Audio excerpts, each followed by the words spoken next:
নমস্কার, Indian news TV channel থেকে শুরু করছি আজকের বিশেষ খবর। এবার নিয়োগ নিয়ে বিরাট নির্দেশ আদালতের, কাদের কপাল খুলল। সন্দেশখালী কাণ্ডে ফের মুখ পুড়ল রাজ্যের। শাহজাহানের দুর্নীতির টাকা কোন 3 মন্ত্রীর পকেটে ঢুকেছে? ৭,৫০০ দেওয়ার কথা, দিচ্ছে মাত্র ১,০০০। লোকের ভাণ্ডার নিয়েও কারচুপি। বিস্তারিত খবরে যাওয়ার আগে আমাদের চ্যানেলটিকে সাবস্ক্রাইব করে রাখুন আর পাশে থাকা বেল আইকনটি প্রেস করে গুরুত্বপূর্ণ খবর পেতে সঙ্গে থাকুন। আসছে বিস্তারিত খবরে। এবার নিয়োগ নিয়ে বিরাট নির্দেশ আদালতের, কাদের কপাল খুলল।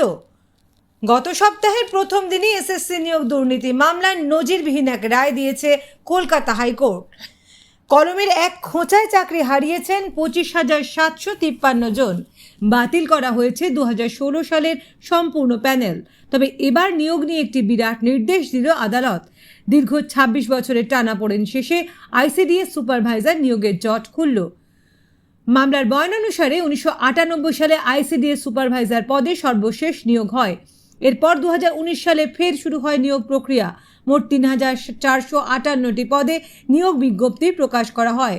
এদিকে ২০১৫ সালের ১৫ সেপ্টেম্বরে কেন্দ্রীয় সরকারের নির্দেশনামায় স্পষ্ট করে উল্লেখ রয়েছে, সম্পূর্ণ শূন্য পদের ৫০% পদে অঙ্গনওয়াড়ির কর্মীদের থেকে পদোন্নতির ভিত্তিতে নিয়োগ করতে হবে।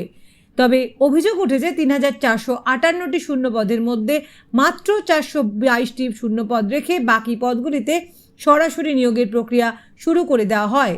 রাজ্য সরকারের এই নিয়োগ বিজ্ঞপ্তিকে চ্যালেঞ্জ করে কয়েকজন অঙ্গনওয়াড়ি কর্মী উচ্চ আদালতের দ্বারস্থ হন।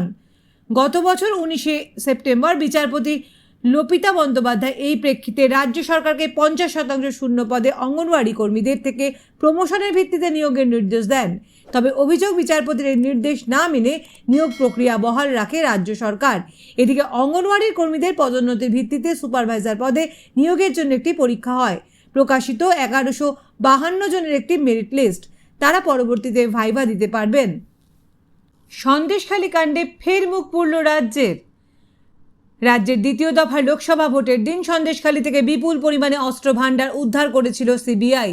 ভোটের আবহে এই তল্লাশি অভিযান নিয়ে একাধিকবার সরব হয়েছেন মুখ্যমন্ত্রী মমতা বন্দ্যোপাধ্যায়। নির্বাচন কমিশনকে চিঠিও লিখেছে তৃণমূল। সেই সঙ্গে সন্দেশখালী মামলায় সিবিআই তদন্তের বিরোধিতা করে সুপ্রিম কোর্টের দ্বারস্থ হয় রাজ্য সরকার। যদিও তাতে কোনো সুরাহা হয়নি, বরং সেই মামলার শুনানি আপাতত স্থগিত রেখেছে শীর্ষ আদালত। সুপ্রিম কোর্টের ডিভিশন বেঞ্চের তরফ থেকে বলা হয়েছে, গ্রীষ্মকালীন বিরতির পর তথা জুলাই মাসে এই মামলার শুনানি হবে। এই সময়কালে তদন্ত চালিয়ে যাবে কেন্দ্রীয় এজেন্সি সিবিআই। শীর্ষ আদালত স্পষ্ট করে দেয়, এই মামলার সুপ্রিম কোর্টে বিচারাধীন হলেও এই বিষয়টিকে কিছুতেই হাইকোর্টের নির্দেশ বা শুনানির ক্ষেত্রে অজুহাত করা যাবে না। সোমবার সুপ্রিম কোর্টে এই মামলার শুনানি ছিল। এদিন রাজ্যের হয়ে সওয়াল করেছিলেন আইনজীবী অভিষেক মনু সিংভি। তিনি বলেন, রাজ্যের হাতে এই মামলায় বেশ কিছু জরুরি তথ্য এসেছে, সেগুলি আদালতের সামনে পেশ করতে চায় রাজ্য। তাই ২ থেকে ৩ সপ্তাহের সময় চান তিনি। তবে বিচারপতি বি.আর. গাভাই এবং বিচারপতি সন্দীপ মেহতার ডিভিশন বেঞ্চ শুনানি মাস ২ পিছিয়ে দেন। এরপর রাজ্যের আইনজীবীর থেকে শীর্ষ আদালত জানতে চায়, একজন অভিযুক্তের স্বার্থ রক্ষার জন্য রাজ্য সরকার কেন আবেদন করছে। উত্তরে রাজ্যের আইনজীবী জয়দীপ গুপ্ত বলেন, রাজ্য সরকারকে নিয়ে হাইকোর্ট বেশ কিছু পর্যবেক্ষণ করেছে, যেগুলি ঠিক নয়। সেই কারণেই নির্দেশকে তলব চ্যালেঞ্জ করা হয়েছে। শাহজাহান দুর্নীতির টাকা কোন 3 মন্ত্রীর পকেটে ঢুকেছে? সোমবার সন্দেশখালী কাণ্ডের মূল হোতা শেখ শাহজাহানকে ব্যাংশাল আদালতে পেশ করে বিস্ফোরক দাবি করে ইডি। আদালতে ইডির আইনজীবী জানান, শাহজাহান ও তার ধৃত 4 সঙ্গীর সঙ্গে রাজ্যের 2-3 জন মন্ত্রী জড়িত রয়েছে বলে তথ্য উঠে এসেছে। যদিও ইডি কারোর নাম খোলসা করে বলেনি। তবে এবার এই নিয়ে বিরাট মন্তব্য করে শোরগোল ফেলে দিলেন রাজ্যের বিরোধী দলনেতা শুভেন্দু অধিকারী। গতকাল ধনিয়াখালীতে দাঁড়িয়ে তৃণমূল নেতা শেখ শাহজাহানের দুর্নীতির টাকায় রাজ্যের কোন মন্ত্রীরা উপকৃত হয়েছেন সেই নিয়ে বিস্ফোরক মন্তব্য করেন শুভেন্দু অধিকারী। প্রসঙ্গত, গত শুক্রবার সন্দেশখালীতে শাহজাহান ঘনিষ্ঠের ডেরায় একজোটে অভিযান চালায় সিবিআই ও ন্যাশনাল সিকিউরিটি গার্ড। সিবিআই এনএসজির যৌথ অভিযানে প্রচুর পরিমাণে দেশি বিদেশি আগ্নেয়াস্ত্র, বোমা বিস্ফোরক উদ্ধার হয়। আদালতে ইডির আইনজীবী বলেন, শাহজাহানের স্ত্রী সহ তার আত্মীয়রা ইতিমধ্যে স্বীকার করে নিয়েছেন, সরবেরিয়ার মল্লিকপুর থেকে উদ্ধার হওয়া অস্ত্রগুলোর মধ্যে প্রায় সবগুলি জমি দখলের বেআইনি টাকায় কেনা হয়েছে। ইডির দাবি, আলমগীর ও দিদার বক্স মোল্লা এবং শিবু হাজরা শাহজাহানে দুর্নীতির টাকার ভাগ পেয়েছেন রাজ্যের 2-3 জন মন্ত্রী। তারাও দুর্নীতিতে জড়িত রয়েছে বলেও আদালতে জানায় ইডি। ইডির দাবি, সন্দেশখালীর সাধারণ মানুষের জমি দখলের বেআইনি টাকা গিয়েছে মন্ত্রীদের পকেটেও। রাজ্য সরকার তরফে দেওয়া বিভিন্ন টেন্ডার ঘুরপথে শাহজাহানের ও তার সঙ্গীদের কাছে গেছে। এইভাবেই আর্থিক ফায়দা লুটেছে শাহজাহান ও তার সঙ্গীরা। এই নিয়ে শোরগোলের মাঝে এই মন্ত্রীদের নাম প্রায় খোলসা করে দিলেন শুভেন্দু।